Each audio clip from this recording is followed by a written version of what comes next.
About 74,000 years ago, a supervolcano erupted, plunging Earth into a volcanic winter and allegedly reducing the human population to just a few thousand individuals. Imagine waking up one morning and the sky is gone. Not dark like night, but grey. Thick, suffocating grey. The sun, which has guided your entire existence, has vanished behind a wall of ash so dense that crops are dying, animals are disappearing, and the temperature is dropping so fast that even the rivers are beginning to freeze. You don't know what happened. You have no science, no news, no explanation. All you know is that the world, your world, is ending. Now here's the terrifying part. This wasn't a movie. This wasn't a myth. This actually happened. On the island we now call Sumatra, a supervolcano known as Toba erupted with a force so catastrophic, so incomprehensibly violent, that it may have nearly wiped our entire species off the face of the Earth. Some scientists believe that after this event, the entire human population on the planet may have shrunk to somewhere between 1,000 and 10,000 individuals. Think about that. Every single person alive today, every culture, every language, every civilization, every face you've ever loved may have descended from that tiny, desperate, freezing group of survivors. So how did they make it? And how close did we really come to simply not existing? That's what we're going to find out today.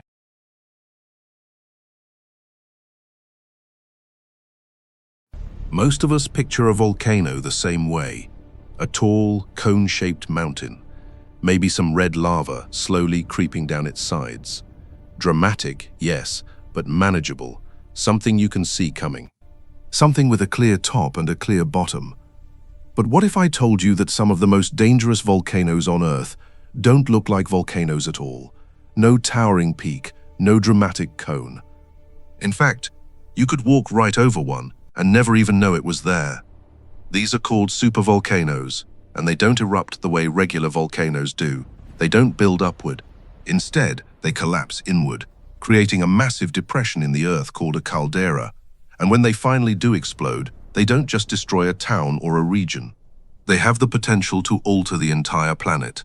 To put it in perspective, the 1980 eruption of Mount St.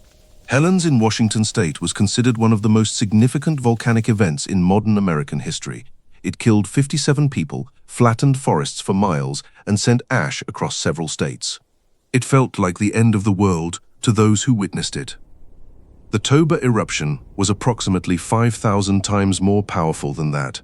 Toba sits beneath what is now Lake Toba in northern Sumatra, Indonesia, the largest volcanic lake on Earth. That lake? It's not a natural geographical feature, it is the caldera. It's the scar left behind after the eruption blew the landscape apart and the ground caved in on itself. Scientists classify volcanic eruptions using something called the Volcanic Explosivity Index, or VEI, a scale that runs from 0 to 8. Mount St. Helens was a 5. Toba, 74,000 years ago, was an 8, the highest possible rating, a so-called mega-colossal eruption. There has been nothing like it in all of recorded human history. And when it went off, the world would never be the same. So what did it actually look like when Toba erupted? Honestly, the human mind struggles to process the scale of it. But let's try. When Toba exploded, it released an estimated 2,800 cubic kilometers of volcanic material into the atmosphere. To give you a sense of what that means, imagine filling nearly 1.1 billion Olympic-sized swimming pools with rock, ash, and gas, and then blasting all of it into the sky at once. The immediate blast radius would have been apocalyptic. Everything within hundreds of kilometers of Sumatra, every plant, every animal, every early human settlement would have been incinerated or buried almost instantly by pyroclastic flows, superheated. Waves of gas and volcanic debris moving at hurricane speeds, hot enough to vaporize anything in their path. There would have been no warning, no escape. But the destruction didn't stop there. The ash cloud that rose from Toba didn't just cover the surrounding area, it spread across the entire region. Archaeological evidence and geological surveys have found Toba ash layers across South Asia, the Indian subcontinent, and parts of East Africa. In some places in India, this ash layer is over 6 meters thick. That's nearly 20 feet of volcanic ash, just sitting in the ground, a silent record of one catastrophic afternoon 74,000 years ago. The skies over an enormous portion of the Earth would have turned black. Day would have become night, not for hours, not for days, but for weeks. Ecosystems that had taken thousands of years to develop were erased in an afternoon. Forests burned, rivers choked with ash. The air itself became toxic in the immediate aftermath, filled with sulfur dioxide and other gases that would have made breathing, for any creature caught nearby, nearly impossible. For the region closest to Toba, it wasn't a catastrophe. It was simply the end. Now here's where the story gets truly global and truly terrifying. When all of that ash and sulfur dioxide reached the upper atmosphere, it didn't just drift and disappear. It stayed. It spread. It wrapped itself around the entire planet like a thick, suffocating blanket, and it began blocking out the sun. Scientists call this phenomenon a volcanic winter, and it's one of the most extreme climate events a planet can experience. When sunlight can't penetrate through to the surface, temperatures drop fast.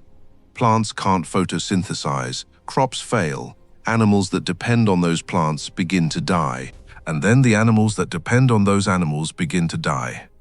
It's a cascade, a slow, quiet, unstoppable collapse of life.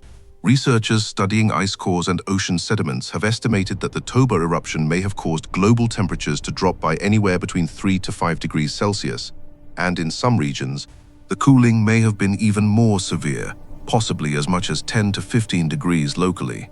That might not sound like much, but consider this. The difference in average global temperature between today and the last ice age is only about 5 to 6 degrees. A drop of that magnitude happening rapidly would have devastated ecosystems that had no time to adapt. The volcanic winter triggered by Toba is believed to have lasted several years, possibly as long as a decade. For early humans scattered across Africa and Asia, this wasn't just bad weather. It was a slow, grinding catastrophe. Food sources were disappearing, temperatures were falling. The world they knew, the forests, the animals, the rivers they depended on, was transforming into something cold, grey and hostile, and the worst was still to come. Here's something that should genuinely unsettle you. If you took every human being alive on Earth today, all 8 billion of us, and compared our DNA, you would find something strange, something that scientists didn't fully understand until relatively recently. We are, genetically speaking, remarkably similar to each other. Now that might sound obvious. We're all human after all. But it's actually not obvious at all. When scientists compare human genetic diversity to that of other great apes, chimpanzees, gorillas, orangutans, they find that those animals, despite having far smaller populations, are often more genetically diverse than we are. A single group of chimpanzees living in one forest in Central Africa can carry more genetic variation among themselves than the entire human population spread across 7 continents. That is deeply unusual. And it points to something dramatic that happened in our past. In genetics, this is called a population bottleneck, an event so catastrophic that it dramatically reduces the size of a population, wiping out huge amounts of genetic diversity in the process. The survivors, whoever they are, become the genetic foundation for everything that comes after. And because the surviving group is so small, the genetic variation they carry is limited.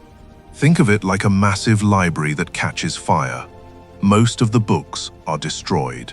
Whatever survives on those few shelves that didn't burn, that becomes the only record of everything that came before.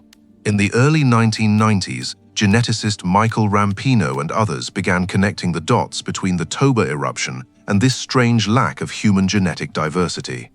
Their conclusion was staggering.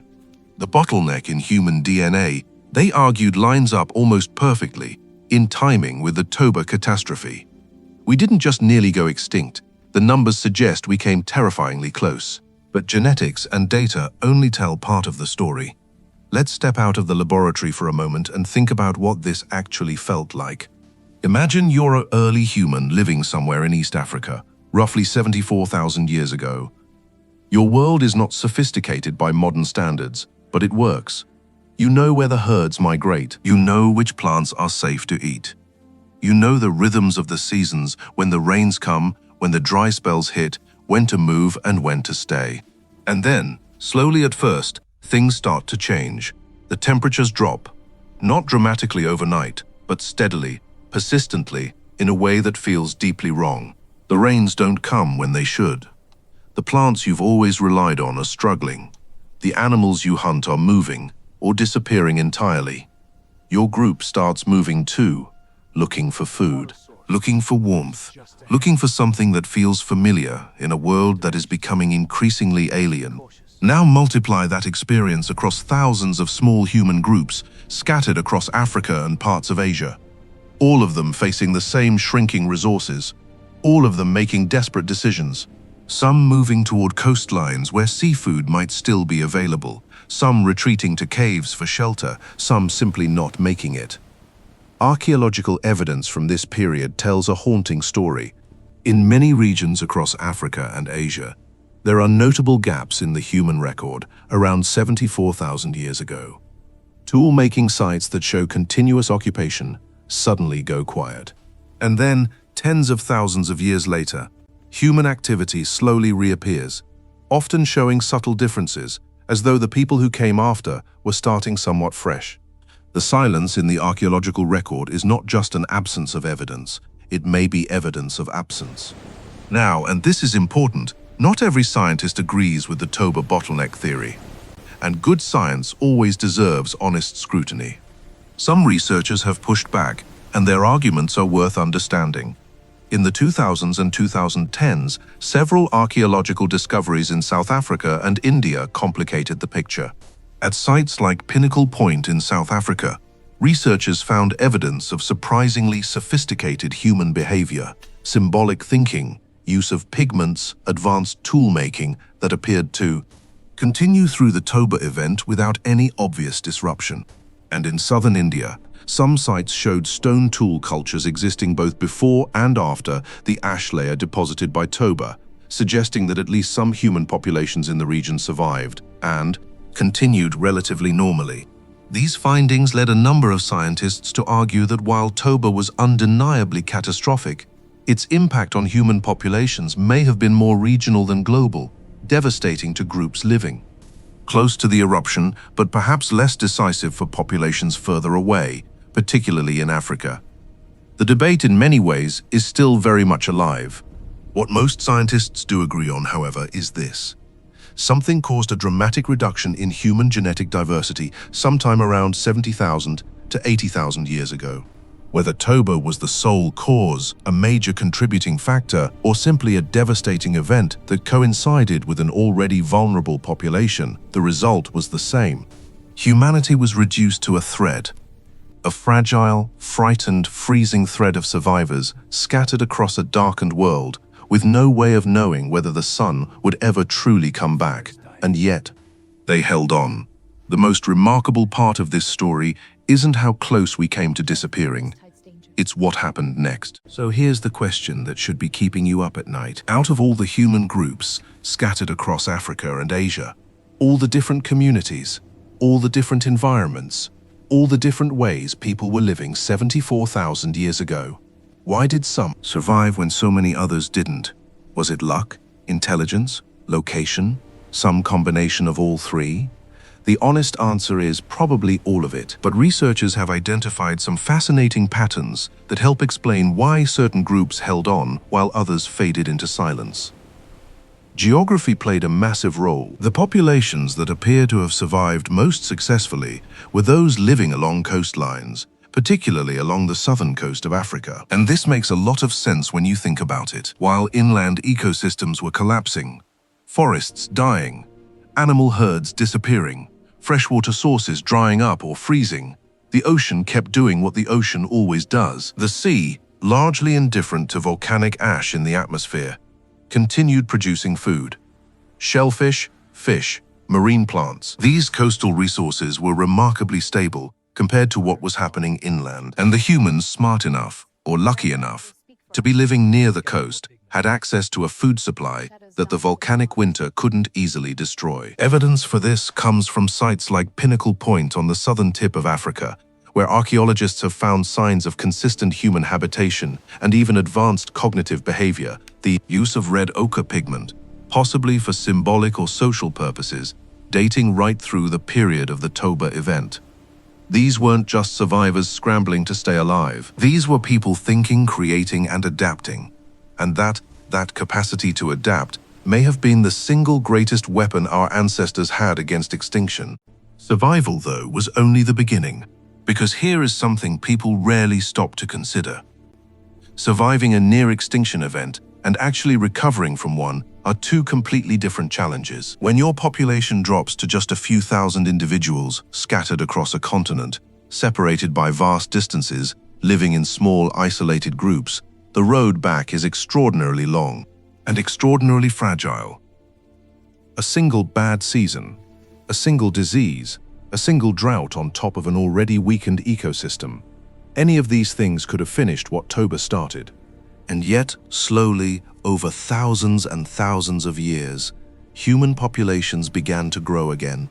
Genetic studies suggest that after the bottleneck, human populations remained very small for a surprisingly long time, possibly for tens of thousands of years. This wasn't a quick rebound. It was a grinding, generation-by-generation crawl back from the edge. But something remarkable was happening during that slow recovery, something that would eventually change everything. As these small, isolated groups of survivors adapted to their local environments, coastlines, caves, forests, grasslands, they began developing new behaviors, new tools, and new ways of thinking.